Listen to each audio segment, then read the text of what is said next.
les Sénégalais n'étaient plus d'accord avec Wade, ils ont élu Macky. Et quand ils ne sont plus d'accord avec... Le contexte était différent.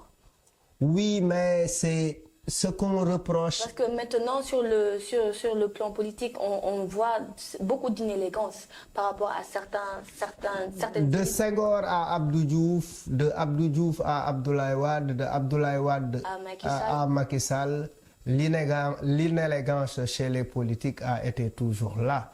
C'est-à-dire, c'est pas quelque chose d'exclusif à Macky Sall.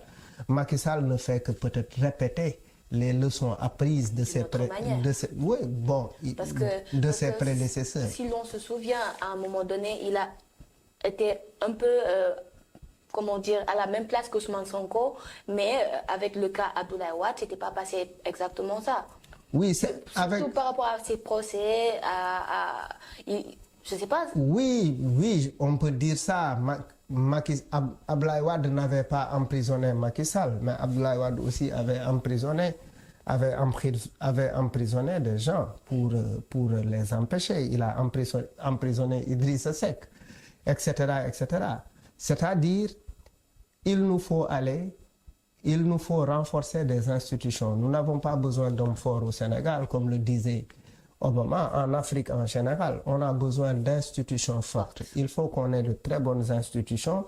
Il faut qu'on ait une séparation des pouvoirs. Que dans les textes, il y a la séparation des pouvoirs, mais dans la réalité, les pouvoirs ne sont pas séparés. L'exécutif est à la remorque, non, plutôt le judiciaire est à la remorque de l'exécutif. Il faut corriger tous ces manquements-là pour qu'on puisse véritablement parler de démocratie au Sénégal. Parce qu'effectivement, il faut que les juges soient indépendants.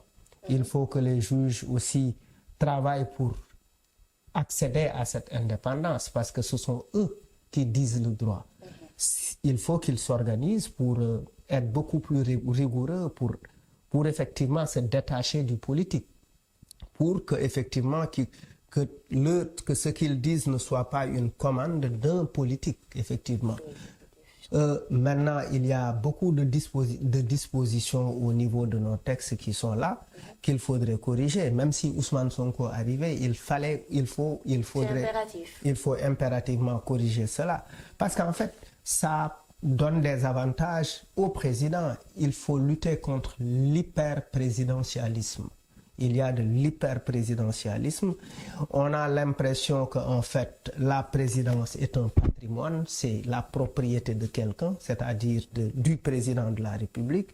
Il peut faire et défaire quand il veut, comme il veut, avec qui il veut et où il veut. Justement. Il faut que les Sénégalais se battent effectivement pour effectivement...